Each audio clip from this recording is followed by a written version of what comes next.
अघोरी बाबाओं का नाम सुनते ही लोगों के दिल में डर की भावना आती है और नज़रों के सामने एक रौद्र रूप नज़र आता है। अघोरी बाबाओं को लेकर कई तरह की कहानियाँ प्रचलित हैं। समाज में उनकी अन्य साधुओं की तरह जगह नहीं है। ऐसे में जानते हैं कि आखिर अघोरी बाबा कौन होते हैं और आखिर क्यों लोग उनसे इतना डरते हैं। जानते हैं अघोरी बाबाओं से जुड़ी कई खास बातें। कौन होते हैं अघोरी? अघोर दर्शन का सिद्धांत ये है कि आध्यात्मिक ज्ञान हासिल करने के लिए और ईश्वर की प्राप्ति करने के लिए शुद्धता के नियमों से दूर जाना पड़ता है। अघोरी अच्छाई और बुराई के सामान्य नियमों को खारिज करते हैं। उनका आध्यात्म का तरीका थोड़ा अलग है, जिसमें मांस का सेवन या खुद का मल खाना आदि शामिल हैं। कहा जाता है कि अघोरियों का मानना है कि वो दूसरों की ओर से त्यागी गई इन चीज़ों का सेवन कर परम चेतना को प्राप्त करते हैं। अघोरी शिव और शिव की पत्नी शक्ति की पूजा करते हैं। जहाँ लोग शमशान को मौत का प्रतीक मानते हैं, अघोरी वहाँ रहते हैं। अघोरी खुद को पूरी तरह से शिव में लीन करना चाहते हैं और 3 तरह से अघोरी साधना करते हैं। इसमें शव साधना, शिव साधना और शमशान साधना शामिल है। शव और शिव साधना में वो किसी शव के साथ साधना करते हैं और शमशान साधना में वो शमशान में जाकर साधना करते हैं। इसमें इनकी पूजा करने के तरीके में भी काफ़ी अंतर है। पहली शव साधना। ये शव साधना को रात के समय करते हैं, जहाँ शव को मांस और मदिरा का भोग लगाया जाता है। रात के अंधेरे में घंटों तक चलने वाली इस शव साधना के चरम पर पहुँचने तक मुर्दा बोल उठता है। ये इच्छाओं की पूर्ति करता है। इस साधना में अघोरियों के अलावा कोई शामिल नहीं हो सकता। खासकर आम लोगों को इसे देखने तक की अनुमति नहीं होती। शव साधना मुख्य रूप से कामाख्या पीठ के शमशान, त्र्यंबकेश्वर, उज्जैन से लेकर तारापीठ के शमशान में की जाती है। यहाँ बड़ी संख्या में अघोरी मौजूद होते हैं। दूसरी शिव साधना। अघोरी की दूसरी साधना शिव साधना होती है।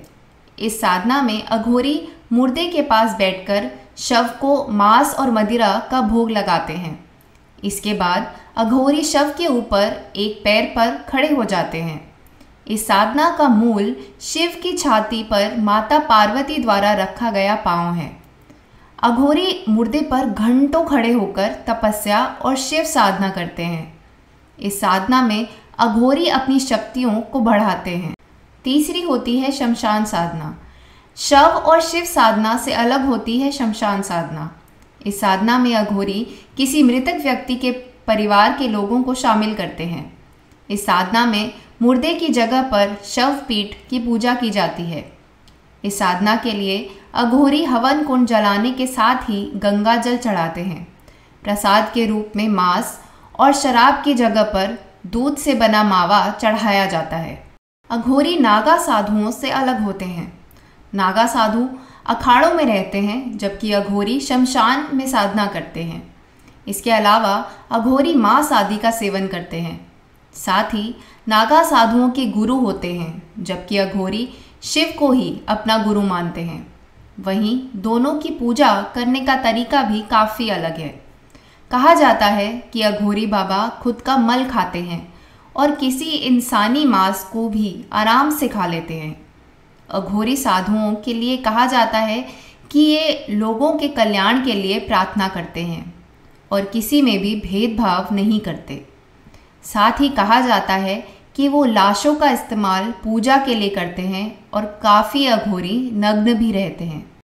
अघोरी एक अद्वैतवादी दर्शन का पालन करते हैं, जो मानता है कि ब्रह्मांड में सब कुछ एक है और ब्रह्म से निकला है, जो परम सत्य है।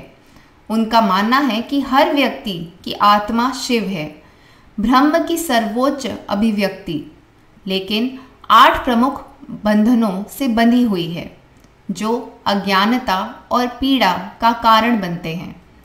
ये बंधन हैं कामुक सुख, क्रोध, लालच, जुनून, भय, घृणा, अभिमान और भेदभाव। अघोरियों का लक्ष्य इन बंधनों से मुक्त होना और शिव के साथ अपनी पहचान का एहसास करके मोक्ष या मुक्ति प्राप्त करना है।